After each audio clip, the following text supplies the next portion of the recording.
20 বছর ধরে নিখোঁজ ট্রেন হঠাৎ কোরিয়ার একটি স্টেশনে এসে দাঁড়িয়ে পড়ে। স্টেশনের সিকিউরিটি গার্ড ট্রেনের বাক্সাতে জং লাগা দেখে যখনই সে জানলা খোলার চেষ্টা করে তো তখনই জানলা থেকে লাল রঙের তরল বাইরে বার হয়। চেক করাতে সে জানতে পারে যে এটি মানুষের রক্ত। যখনই সে ট্রেনের মধ্যে যাওয়ার চেষ্টা করে তখনই সে দেখে যে ট্রেনের দরজা ভেতর থেকে লক ছিল। যখন সে জানালার কাঁচ পরিষ্কার করে ভেতরে উঁকি মারে তো সে ভেতরে লোকেদের লাশ দেখতে পায়, যেটা দেখে সিকিউরিটি গার্ড পুরোপুরিভাবে ভয় পেয়ে যায়। তখনই এই বিষয়টার পর্যবেক্ষণ করার জন্য বড় অফিসারকে এইখানে ডাকা হয়। একজন টিটি বলে যে এই ট্রেনের সিস্টেমে কোনো রেকর্ড নেই। তখনই বড় অফিসার ট্রেনেতে জাপানের পতাকা লেগে থাকতে দেখে, যার অর্থ ছিল এই ট্রেন জাপান থেকে এসেছিল। দ্বিতীয় অদ্ভুত কথা এটি ছিল যে এই ট্রেন ড্রাইভার ছাড়াই স্টেশন অবধি পৌঁছে গিয়েছিল।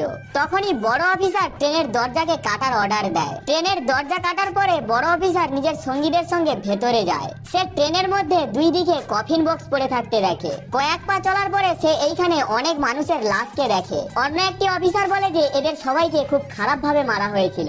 তখনই সে এইখানে একজন তান্ত্রিককে ডাকে। ট্রেনকে দেখতে তান্ত্রিক বুঝতে পারে যে এই ট্রেনে খারাপ আত্মা থাকে।